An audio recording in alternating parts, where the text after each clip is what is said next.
నమస్తే. కిరణ్ టీవీ భక్తికి స్వాగతం. నేను మీ స్వప్న. ప్రస్తుతం మనతో పాటు ఉన్నారు ఫేమస్ ఆస్ట్రోన్యూమరాలజిస్ట్ ఆగ్నేష్ అమిత్రాజ్ గారు. నమస్తే సార్. నమస్తే. ఎలా ఉన్నారు సార్? బాగున్నాను.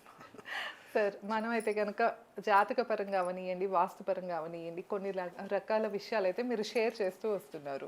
ఈ వీడియోలో వచ్చేసి మనం ఇండోర్ ప్లాంట్స్ గురించి మాట్లాడుకుందాం సార్. ఎందుకంటే చాలా మంది ఇప్పుడు ఇళ్లలో మొక్కలు పెంచుకుంటూ ఉంటారు. కాకపోతే అపార్ట్మెంట్స్ లో కూడా ఇండోర్ లో కూడా ఆక్సిజన్ ప్లాంట్స్ అని వచ్చేసాయి. అలానే ఏంటంటే ముఖ్యంగా ధనాన్ని అట్రాక్ట్ చేసుకోవచ్చు అని అయితే మనీ ప్లాంట్ కానీ, జేడ్ ప్లాంట్ కానీ ఇలాంటివి రకరకాలు చెప్తూ ఉంటారు. సో నిజంగానే ఇలాంటి ప్లాంట్స్ వల్ల మనీ అనేది అట్రాక్షన్ అవుతుందా లేదా ఒకసారి చెప్పండి సార్. అలానే ముఖ్యంగా ఈ మొక్కల్ని ఎక్కడ పెట్టుకుంటే మనకి డబ్బుని అట్రాక్ట్ చేసుకోవచ్చు, అలాగే అన్ని రకాలుగా కలిసి రావాలి కదా, ముఖ్యంగా ఆరోగ్యంగా కూడా ఉండాలి అన్నా కూడా మొక్కలతో ఇది ఉంటుంది అంటారు.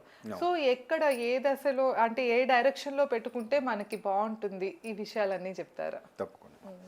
అయితే బేసిక్ ఏంటంటే జనరల్ పబ్లిక్ తెలిసింది ఏంటంటే డబ్బు రావాలి అంటే మనీ ప్లాంట్. మనీ ప్లాంట్ పెట్టుకుంటే మీకు డబ్బు వస్తుంది అని చెప్తారు. సరే, డబ్బు వస్తుంది, ఎక్కడ పెట్టాలి మరి? ఈస్టా, నార్తా, వెస్టా, సౌతా, ఎట్ సైడ్ పెడితే మనకు కలిసి వస్తుంది మనీ ప్లాంట్. లేదనుకుంటే ఏదైనా పువ్వుల తీగ వచ్చేది ఏదైనా సరే, కానీ బిజినెస్ పర్సన్స్ అనుకున్నా తీగ వచ్చేది ఏదైనా మనీ ప్లాంట్, లేదంటే పాంది ఆకులతో పాంది కూడా వస్తుంది చెట్టుదు, అది పెట్టుకోవచ్చు. తమలపాకులు, లేదంటే పువ్వులదైనా ఏదైనా సరే కానీ పారే తీగ బిజినెస్ పర్సన్స్ ఎవరున్నా సరే కానీ ఉత్తర దిశలో పెట్టుకున్నాం. నార్త్లో ఎవరైనా ఈ బిజినెస్ హోల్డర్స్ వాళ్ళు నార్త్కి పెట్టుకుంటే కలిసి వస్తారు. ఆ తీగ పైకి వెళ్ళేటట్టు పెట్టుకోవాలి నార్త్కి. ఎవరైతే ఇప్పుడు ఇంట్రెస్ట్లకు డబ్బులు ఇస్తారు, చిట్టీలు వేస్తారు, ఇట్లాంటి కొంచెం మనీ రొటేషన్ ఓన్లీ అన్న దగ్గర డైలీ ఫైనాన్సెస్ కూడా ఇస్తుంటారు. వాళ్ళు ఏం చేయాలి? నైరుతిలో పెట్టుకోవాలి. నైరుతి సౌత్ వెస్ట్ కార్నర్. అలాగే కొంతమంది ఏంటిది ప్రైవేట్ మార్కెటింగ్, అంటే ప్రైవేట్ జాబ్లలో మార్కెటింగ్, లేదంటే సేల్స్ మ్యాన్స్, ఇట్లాంటి వాళ్ళు ఎవరు ఉన్నా సరే, కమ్యూనికేషన్ ఫీల్డ్ ఎవరైనా సరే కానీ సౌత్ వెస్ట్, అది మన నార్త్ సౌత్ ఈస్ట్, ఆగ్నేయంలో సౌత్ ఈస్ట్ కార్నర్లో ఆ తీగ మంచి పైకి పెట్టేది పెట్టుకోవాలి. ఎవరైతే గవర్నమెంట్ జాబ్, పొలిటికల్, ఇట్లా హయ్యర్ స్టేటస్లో ఉన్నారో వాళ్ళు నార్త్ ఈస్ట్లో పెట్టుకోవాలి. ఏదైనా పారెతీగ ఏదైనా సార్. ఇప్పుడు ఆఫీస్ ఏరియాలో కూడా అలానే పెట్టుకోవచ్చు. సేమ్ అంతే, సేమ్ అదే ప్రాసెస్. అయితే ఇప్పుడు ఏంటంటే ఇప్పుడు ఈ బొంబూ స్టిక్స్ కూడా చాలా మంది పెట్టుకుంటున్నారు. ఈ జేడ్ కావచ్చు, బొంబూ స్టిక్స్ కావచ్చు, పెట్టుకోవచ్చు. బాంబూ స్టిక్ పెట్టినా ఫైనాన్షియల్ స్టెబిలిటీ వస్తుంది. కాకపోతే ఎక్కువ శాతం ఏంటంటే బాంబూ స్టిక్ పెట్టేది సౌత్కి కానీ నార్త్కి కానీ పెట్టాలి ఎక్కువ శాతం. సో అలాగే మనకి ఇప్పుడు ఈ జేడ్ వస్తుంది. జేడ్ అనేది ఏంటిదంటే మాక్సిమం పెడితే నార్త్ సైడ్ పెట్టాలి, నార్త్. అలాగే ఇప్పుడు మీకు ఒక మంచి సీక్రెట్ చెప్తాను, ఇది ఎవరికి తెలియదు చాలా మందికి, అంటే బయటకి ఎవరు తెలియదు లెక్కకి. ఇదేంటంటే రహస్య తంత్ర శాస్త్రంలో కొన్ని ఉంటాయి మొక్కలకి సంబంధించి. మనం అన్నాం కదా నెక్స్ట్ వీడియోలో ఒక మహా ఉపాయం అని చెప్తానని. తులసి కోట అయితే ప్రతి ఒక్కళ్ళ ఇంట్లో ఉంటుంది, ప్రతి ఒక్కళ్ళ ఇంట్లో ఉంటుంది. అయితే తులసి చెట్టు ఎప్పుడన్నా కొంచెం ఏదో ఒక ఎండాకాలం ఎప్పుడు వాడిపోయింది అనుకో, తీసేయాల్సి వచ్చింది. నేను ఇంతకుముందు చెప్పాను కదా, ఆ వేరు తీసి పడేయొద్దు, ఆ వేరు మంచిగా క్లీన్ చేసుకొని అష్టగంధాలతో మంచి పెట్టుకొని లాకర్లో పెట్టుకుంటే అదృష్టం. అయితే మళ్ళీ చెట్టు పెట్టేటప్పుడు ఇట్లా పెట్టాలి, నాకు పైసలు రావాలి, ఆకర్షణ శక్తి కావాలి, ధనాకర్షణ కావాలి, జనాకర్షణ కావాలి. సో నువ్వు ప్రతిరోజు దీపము అగరబత్తి ముట్టిస్తావు తులసికోట దగ్గర. సో నువ్వు తులసికోట ఎట్లా పెట్టాలి అంటే 17 రూపాయి సిక్కలు తీసుకో. 17 అంటే ఇప్పుడు యూట్యూబ్లలో అంతా చెప్పేది ఏంటంటే పైసా వచ్చేది అంటే శుక్రుడు అంటాడు. శుక్రుడు పైసా ఇయ్యడమ్మా. శుక్రుడు లగ్జరీని శారీరకంగా అనుభవించేటట్టు శక్తిని, ఆకర్షణ శక్తిని ఇస్తాడు. డబ్బు ఇవ్వాలి అంటే శనిదేవుడే. నువ్వు పని చేస్తేనే కదమ్మా. ఇప్పుడు నువ్వు మంచి చీర కట్టుకుని వీడు కూర్చుంటే పైసలు వస్తాయా? నువ్వు చీర కట్టుకోవాలి, కూర్చోవాలి, నువ్వు ఇక్కడ యాంకరింగ్ అని చేయాలి, లేదంటే నువ్వు అడ్మిన్ డిపార్ట్మెంట్లోకి వెళ్ళాలి, వాళ్ళకి చెప్పాలి జయమ్మ చేస్తే, వాళ్ళు చేస్తే మనకి అప్పుడు డబ్బు వస్తుంది. సో అది ఎవరు? శని కదమ్మా. శుక్రుడు ఏడున్నాడు? క్రియేటివిటీ, అది వేరు. ఇప్పుడు ఆగ్నేష్ అమిత్రాజ్ గారితో ఎట్లా మాట్లాడాలి అదొక ఆలోచన. ఇంకో గెస్ట్ వచ్చారు, వాళ్ళతో ఎట్లా మాట్లాడాలి, అది శుక్రుడు. కానీ కష్టపడితేనే డబ్బు వస్తుంది. కాబట్టి 17 సంఖ్య అనేది శని తండ్రిది. ఓకే. కొందరు కష్టపడకపోయినా వస్తాయి కొంత, అది పూర్వజన్మ సుకృతం కొంతమందికి. ఓకే.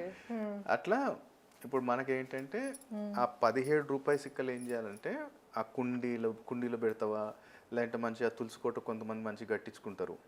సో దాంట్లో ఒకవేళ పూల కుండీ ఉంటేనేమో సగం మట్టి తీసి ఆ 17 చిక్కలు మంచిగా దాంట్లో వరుసు. అంటే కాయిన్స్ మంచి వరసాలి. అయితే సెంటర్లో గ్యాప్ ఇవ్వాలి.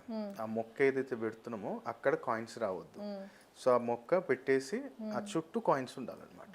చెట్టుకి మంచిగా పెట్టేసి కొంచెం మంచిగా కుంకుమ పువ్వు ఉంటే కుంకుమ పువ్వు జల్లేసి మంచిగా అనుకో ధనాకర్షణ గడగాలి, వచ్చిన డబ్బు ఇంట్లో నిలబడాలి, పైసా బయటికి వెళ్ళొద్దు, మా ఇంట్లో వాళ్ళు కూడా ఖర్చులు తగ్గించాలి, మంచిగా ఆదాయం పెంచుకోవాలి, మంచి ప్రాపర్టీ రిపోర్ట్ నీకు ఏ ఉందో కోరుకొని మొత్తం మట్టి కప్పేసి డైలీ కొంచెం నీళ్లు సమర్పిస్తూ ఉండు. గురువారము కొంచెం చెరుకు రసం చేతిలో తీసుకొని ఒక 5 సార్లు నీ పేరు గోత్రం చెప్పి వదిలేసే, ఒక 5 సార్లు. అట్లా తులసి మొక్క పెడుతున్నా కూడా సేమ్ ప్రాసెస్. ఇది మనకి ఎవరైనా ద్వాదశ రాశులలో ఎవ్వరు చేసుకున్నా ఇంట్లో వచ్చిన డబ్బు నిలబడుతుంది. ఎందుకంటే ఆ లక్ష్మీనారాయణ యొక్క కటాక్షం ఉంది అంటే అమ్మ స్త్రీలక్ష్మి ఇంట్లో మనకు ఉంటుంది. ఇది ఒకటి. సెకండ్, ఇప్పుడు చెట్లు మనం పెంచుకోవటమే కాదు. ఇప్పుడు ఫర్ ఎగ్జాంపుల్ అనుకోమా, డబ్బు వస్తుంది, ఎంతో డబ్బు వస్తుంది, నీ అర్హతకు తగ్గట్టు వస్తలేదు. ఎగ్జాంపుల్ అనుకో, నీ టాలెంట్ ఉంది, లెక్కకైతే నీకు 1,00,000 ఇవ్వాలి, కానీ 60 ఇస్తారు. నీకు తెలుసు, అది వాళ్ళకు కూడా తెలుసు. ఇవ్వాలి, పర్లా పర్సన్ ఉన్నాడు, ఇంత కష్టపడుతుండ్రా, ఇంత క్రియేటివిటీ చేస్తుంది, మనకి 1,00,000 ఇవ్వాలి, అయినా సరే ఇస్తలేరు. అప్పుడు ఏమవుతుంది, నీకు రికగ్నైజేషన్ లేదు. ఇంకోటి ఏంటిది, 60,000 వస్తున్నాయి, 40,000 ఈఎంఐ పోతున్నాయి, ఇంటికి కిరాయి కడితే మళ్ళీ 10,000 బయటకు వెళ్ళేవాల్సి వస్తుంది. సో అక్కడ స్టెబిలిటీ లేదు, ఫైనాన్షియల్ స్టెబిలిటీ లేదు, ఆ రికగ్నైజేషన్ లేదు, కష్టానికి ఫలితం లేదు. సో దానికి ఏం చేయాలి నువ్వు అంటే, ఎక్కడైనా ఓపెన్ ప్లేస్ అయినా పర్లేదు, లేదంటే శివాలయం అయినా పర్లేదు, అక్కడ ఒకటి రావి చెట్టు నాటు. నీ చేతితో తీసుకొచ్చి నర్సరీ నుంచి ఆ రావి చెట్టు అక్కడ నాటి ప్రతినిత్యం కూడా సేవ చేయి. టెంపుల్ అయితే టెంపుల్కి వెళ్ళినప్పుడల్లా నీళ్లు పోస్తుండు, కొన్ని పచ్చిపాలు పోస్తుండు, కొన్ని చక్కెర కలిపి నీళ్లు పోస్తుండు. సో మనం కొత్తగా తెచ్చి నాటితే మంచిది, పాతది కాకుండా నీ చేతితో కొత్తది కొనుక్కొచ్చి నర్సరీలో ఆర్డర్ ఇచ్చి తీసుకొచ్చి పెడితే చాలా మంచిది. అలాగే కొంతమంది ఉంటారు మా ఫ్యామిలీలో, చాలా మంది చదువుకుంటారు. మనం ఇంతకుముందు కూడా ఒకసారి డిస్కస్ చేసినాం, మంచి చదువుతారు కానీ వాళ్ళకి తగ్గట్టు జాబులు రావు. ఏదో ఒక జాబ్ చేసుకుంటూ ఉంటారు వాళ్ళు. అయితే బాధపడతారు మళ్ళీ తర్వాత, ఏం చేస్తున్నారా, ఫోన్ లేక సర్వైవ్ కానీ చేస్తున్నాం అన్నట్టు ఒక ఫ్యామిలీ కోసము లేదంటే దేనికోసమో ఇక చేయాలి అన్నట్టు వాళ్ళు జాబ్ చేస్తుంటారు. సో వాళ్ళు ఏం చేయాలంటే, బాబా టెంపుల్ కానీ, శివాలయం కానీ, లేదంటే రాఘవేంద్ర స్వామి ఎవరిదైనా టెంపుల్, గురువులది ఏదైనా టెంపుల్, అరటి చెట్టు పెట్టాలి. అరటి చెట్టు అది కూడా ఎట్లా పెట్టాలంటే, ఒక 9 చిక్కలు వేయాలి ఫస్ట్. బాబా గారిని ఆయనకు నాణ్యాలు 9 నాణ్యాలు ఇస్తాంగా. చాలా మంది మనం మొన్న వీడియోలో బాబాకి నాణ్యాలు అంటే, నాణ్యాలు ఏంటంటే ఇప్పుడు మన ప్రెసెంట్ కాయిన్సే, రూపాయి కాయిన్, 2 రూపాయల కాయిన్ 9 ఇవ్వాలి. సో ఆ మొదల్లో ఆ 9 చిక్కలు పెట్టి కొన్ని లైట్గా పసుపావాలు జల్లేసి కొంచెం పసుపు వేసి పెట్టేయండి. మంచి దానికి మీరు వెళ్ళినప్పుడల్లా కొంచెం సేవ చేస్తున్నారు. ఇప్పుడు ఇది జాబ్కి, అర్హతకు తగ్గట్టు జాబు, ఆదాయానికి ఇది. ఇంకోళ్ళు ఉంటారు, సార్ ఫ్యామిలీలో చదువుతలేరు అసలు, వీళ్ళు చదువుడా అంటే బుక్ పడితే పడుకోవటము, లేదా ఇంట్రెస్ట్ రాకపోవటము, ఇట్లా కూడా చాలా మంది ఉంటారు. దాంతోపాటు వీళ్ళు డబ్బు ఎంత తీసుకొచ్చినా చిల్లర ఖర్చు పెట్టేస్తారు. దేనికి ఖర్చు పెట్టినరా, శాలరీ ఎదురా 1,00,000 రూపాయలు వచ్చిందిరా అంటే ఎగరగొట్టేస్తారు. దోస్తులతో శాలరీ రాగానే దోస్తులతో వెళ్ళి ఒక 20,000-25,000 ఎగరగొట్టేస్తారు. మళ్ళీ నా షాపింగ్, నా బట్టలు అని చెప్పి ఆడొక 20,000 ఎగరగొట్టేస్తారు. అట్ లాస్ట్ చూసేసరికి ఇంట్లోకి ఇచ్చేది ఎంత 30,000, 70,000 అనవసరమైన ఖర్చులు చేసేస్తారు. అంటే వీళ్ళకి ఏం జరుగుతుంది, మైండ్ స్టెబిలిటీ లేదు. అన్నప్పుడు ఏం చేయాలంటే, ఎక్కడైనా సరే కానీ మామిడి చెట్టు నాటు. మామిడి చెట్టు, మంచి మామిడి చెట్టు ఎక్కడైనా సరే కానీ, బయట అయినా, గుళ్ళోనైనా, శివాలయంలో ఎక్కడైనా నాటిన తర్వాత మంచి ఆ మామిడి చెట్టుకి ఏంటంటే ఒక 7 వరుసలు మంచి పసుపు రంగు దారం చుట్టేసి ఒక 2 ముళ్ళు వేయాలి. మంచి అనుకో, నాది మంచి డెవలప్మెంట్ కావాలి, నా పిల్లలకు మంచి ఎడ్యుకేషన్ కావాలి, ఎట్లా ఉందో మంచి మనసులను కోరుకొని మంచి మామిడి చెట్టు నాటి ఎక్కడైనా మంచి బ్రహ్మాండంగా ఉంటుంది. కొంతమంది ఉంటారు, కొన్ని ఫ్యామిలీస్ ఉంటాయి, నేను చూస్తే చాలా మందికి వాళ్ళ ఫ్యామిలీలో అంటే డైవర్స్లు అవుతాయి, ఓకే. లేదంటేనే 3 పిల్లలు కలిసి ఉండరు. ఈయననేమో యూఎస్లో ఉంటాడు, ఈమె ఇక్కడ ఉంటుంది. అక్క ఇద్దరిలో గ్యాప్ రావటం, ప్రేమ ఆప్యాయత లేకపోవటం, ఓకే. ఊరికనే రిలేషన్షిప్లలో అనుమానాలు కలగటం, ఇలాంటివి జరిగినప్పుడు ఏంటిదంటే మేడి చెట్టు నాటే ఎక్కడనే. మేడి చెట్టు ఎక్కడైనా ఓపెన్ ప్లేస్ అయినా టెంపుల్ అయినా ఎక్కడైనా సరే కానీ మేడి చెట్టు నాటితే నీ రిలేషన్షిప్ నీ శుక్రుడు బలపడతాడు. అట్లా మళ్ళీ ఇంకా కొంతమందికి ఉంటారు చూడమా, ఎంతో డే అండ్ నైట్ కష్టపడతారు. ఎవరు particular government employees day and night కష్టపడతారు, కానీ ఇలా పైన ఉన్న వాళ్ళు బాగా హెరాస్ చేస్తుంటారు. ఈయన ఎదగనీయకుండా వీడి నెక్స్ట్ ప్రమోషన్ ఉన్నా ఆపేస్తారు, ఇంక్రిమెంట్ ఉన్నా ఆపేస్తారు. అట్లా గవర్నమెంట్ జాబ్లో ఇబ్బంది పడుతున్న వాళ్ళు మస్తు మంది నా దగ్గరికి వచ్చారు. నా హైయర్ ఆఫీసర్ పెద్ద సైకోగాడు సార్, ఇట్లా ఇబ్బంది పెడుతుంది సార్ అని చెప్పి చాలా మంది అట్లా చెప్తా ఉంటారు. అయితే నేనేం చెప్తా అంటే, సరే నీది గవర్నమెంట్ ఆఫీసే కదా, ఆ గవర్నమెంట్ ఆఫీస్ సరౌండింగ్స్లో ఎక్కడైనా సరే కానీ జమ్మి చెట్టు పాతాలి. ఎక్కడైనా సరౌండింగ్స్లో నీకు ఎక్కడైనా సరే కానీ గవర్నమెంట్ రిలేటెడ్ ల్యాండ్లో ఎక్కడైనా జమ్మి చెట్టు నాటు. ఆ వ్యక్తి ఎవరైతే ఇబ్బంది పెడుతున్నారో ఆ వ్యక్తి పేరు తెలుసుకొని కొంచెం డైలీ నీళ్ళు పోయి అప్పుడప్పుడు కొంచెం సోప్ తీసుకెళ్ళి పెట్టు. ఇంతకుముందు నేను చెప్పే కదా, రావి చెట్టు దగ్గర చెప్పాం మనం.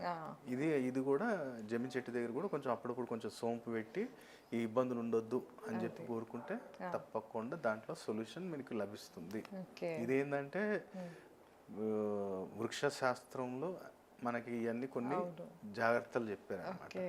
అంటే ఇప్పుడు మనకి ఆస్ట్రో మళ్ళీ ఈ యొక్క తాంత్రికము జ్యోతిష్యము రెండు కలిపితేనే మనకు బయటపడతాయి. ఇప్పుడు తులసికోటలో మనం చెప్పింది ఇప్పటిదాకా యూట్యూబ్ మొత్తంలో ఎవరు చెప్పారు, మనం చెప్పింది. సో అట్లా ఒక్కొక్క దగ్గర ఒక్కొక్కటి. ఇప్పుడు ఫర్ ఎగ్జాంపుల్ అనుకో, నీకే డబ్బులు వస్తున్నాయి కానీ డబ్బులు నిలబడట్లా. డబ్బులు వస్తున్నాయి జనరల్గా నువ్వు జాబ్ చేయి, ఏదైనా చేయి, ఇంట్లో ఉండు, లేదంటే నీ ఇంట్లో ఉన్నా సరే కానీ మా ఆయన తెచ్చినట్టు ఖర్చు పెట్టేస్తుంది. అప్పుడు ఏం చేయాలి, సింపుల్ ఒకటే, 1 రూపీ కాయిన్ ఒకటి కనీసం 5 ఆదివారాలు దగ్గరలో ఎక్కడైనా మర్రి చెట్టు ఉంటే మర్రి చెట్టు దగ్గర పాతేసి తీసుకుపోయి రూపాయి చిక్క తీసుకపో, ఆడ గుంతది కొంచెం ఆడ పెట్టేసి కోరుకో, నాకు ఇంట్లో కొంచెం వచ్చిన డబ్బు స్థిరంగా ఉండాలి తండ్రి, కొంచెం సేవింగ్స్ పెరగాలి, ఆయన బుద్ధి మార్చు, కొంచెం అనవసరమైన ఖర్చులు తగ్గి జర ఇంత మీరు సేవ్ చేసుకుంటే ఓ ఫ్లాటో వీటో ఏదో ఒకటి కొనుక్కుంటాము అని చెప్పి మంచిగా అక్కడ కోరుకొని మంచిగా అక్కడ వాటర్ వేసేస్తే మనకు అనుకున్నది ఆటోమేటిక్ ఈ సేవింగ్స్ అనేవి పెరుగుతాయి. సో ఇట్లాంటిది ఈ చిన్న రెమెడీస్ మనము తంత్రశాస్త్రంలో మనం చెప్తుంటాం, క్లయింట్స్కి కూడా చెప్తారు, వాళ్ళు చేసి చూస్తారు. ఎక్కడో 10,000 పెట్టాం సార్ అయినా కానీ కాలేదు, ఇది రూపాయితో అయిపోయింది అంటారు, వాళ్ళే షాక్ అవుతారు. సో అట్లా ఇదొక రెమెడీ. ఇంకోటి ఏంటంటే హెల్త్ ఇష్యూస్ చాలా మంది పాపం లాస్ట్ వీడియోలో అడిగారు, ఆరోగ్యం గురించి కూడా చెప్పండి గురుగారు. సో హెల్త్ పరంగా ఏంటంటే మనకి అనారోగ్య సమస్య దరిదాపులు రావద్దు అనుకుంటే నువ్వు ఎక్కడైనా సరిగ్గా జామ చెట్టు పెట్టు. జామ చెట్టు ఏదైనా టెంపుల్ అయినా ఏదైనా ఓపెన్ ప్లేస్ అయినా జామ చెట్టు పెట్టు, దానికి సేవ చేయి. అవి ఎప్పుడైతే పళ్ళు రావటం మొదలవుతాయో అవి పరమేశ్వరుడికి సమర్పించు. లేదా ఆప్షన్ లేదు సార్ నాకు పెట్టేటట్టు లేదు అనుకుంటేనేమో సెకండ్ ఆప్షన్ ఏంటిది, మామిడి పండ్ల రసంతో శివయ్యకి అభిషేకం చేపి. ఎప్పుడు సీజన్ వచ్చినా మామిడి పండ్ల రసంతో శివయ్యకి అభిషేకం చేపి, ఎవరైనా పేదవాళ్ళకి మామిడి పండ్లు ఒక 4 తీసుకో, ఒక 2 కవర్లే ఎవరైనా పేదవాళ్ళకి 2 ఇచ్చేసి, అప్పుడు నీకు అనారోగ్య సమస్యలని దరిదాపులు రావు. అలాగే ఇంట్లో కూడా ఆగ్నేయ మూలలో నిత్యం దీపం పెడతా ఉండాలి. 2 మిరియాలు 2 లవంగాలు వేసి ఇంట్లో ఆగ్నేయ మూలలో దీపం పెట్టాలి. నూనెలో వేయాలా సార్ లవంగా? అదే ప్రమిదలో వేసేసి నెయ్యితో దీపం పెట్టుకుంటే కలిసి వస్తుంది. ట్యూస్డే అండ్ సండే ఈ 2 రోజులు పెట్టుకుంటే మీకు కలిసి వస్తుంది మంచిగా. దాంతోపాటు ఇప్పుడు ఇంటి దగ్గరేమా, ఇప్పుడు మన ఇంటి దగ్గరే చాలా మంది ఏంటంటే అరటి చెట్టుకి నిత్యం కూడా నువ్వు గురువారం పాలు పోస్తే అన్ని ఆటంకాలు తొలిపోతాయి మెల్లమెల్ల. చాలా మంది అరటి చెట్టు ఎవరైనా నా భాగ్యం మారతలేదు, నీ అమ్మ నా జీవితం ఇంతే ఉందిరా, ఎంత కష్టపడుతున్నా ఇదే ఇక్కడనే ఉంది, ఎక్కడేసి కూడా అక్కడే ఉంది అంటాం మన తెలంగాణ. సో అలాంటి వాళ్ళు ఎవరైనా థర్స్డే పాలల్లో కొంచెం కుంకుమ పువ్వు వేసి ఆ పాలు మంచి 10 గంటల లోపు అరటి చెట్టుకి సమర్పిస్తే చాలా మంచిది. పొద్దున్న 10 లోపు. ఇప్పుడు జమ్మి చెట్టు అనగానే ఇప్పుడు శని శని అని భయపెట్టిస్తారు కదా. ఇప్పుడు నీకు దసరా వస్తే బంగారం ఇవ్వాలి, బంగారం ఇచ్చే కాస్ట్ లేదు. అవును. ఏమి ఇస్తాం ఆ రోజు మనం? జమ్మాకే కదా, జమ్ చెట్టాకే కదా. అవును. మరి జమ్ చెట్టు ఎవరిది? వృక్ష శాస్త్రంలో శనిది ఓకే. జమ్మి చెట్టు. ఓకే. మేడి చెట్టు శుక్రుడిది, మా అరటి చెట్టు గురువుది, జామ చెట్టు బుధుడిది.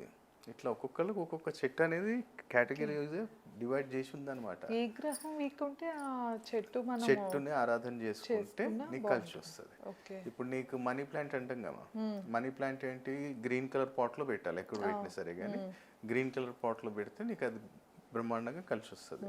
ఇంకోటి ఏంటిది, ఇది తీగ పారటం అనేది ఏంటిదంటే బుధుడు శనిని రిప్రజెంటేషన్ చేస్తుంది ఇది ఓకే. మనీ. కాబట్టి ఈ యొక్క ఇలాంటి రెమెడీలు చేసుకుంటూ చిన్న చిన్న రెమెడీలు చేసుకుంటూ వెళ్తే 100% వాళ్ళకి రిజల్ట్ లభిస్తుంది. ఇంకా డీటెయిల్ కావాలంటే ఒకసారి కన్సల్ట్ అవుతే ఇంకా మనం డీటెయిల్గా ఎక్స్ప్లెయిన్ చేయొచ్చు. తప్పకుండా సార్. సో విన్నారు కదా, అంటే ఎలాంటి ముక్కలు పెట్టుకుంటే మనకి కలిసి వస్తుంది అని అయితే చాలా క్లియర్గా సార్ చెప్తూ వచ్చారు. ఎవరు అయినా ఎలాంటి సమస్య ఇబ్బంది పడుతున్నా ఒకసారి కన్సల్టేషన్ తీసుకోవాలి అంటే స్క్రీన్ పైన స్క్రోల్ అయ్యే నెంబర్కి తప్పకుండా కాంటాక్ట్ అవ్వచ్చు. ధన్యవాదాలు. నమస్కారం. నమస్తే.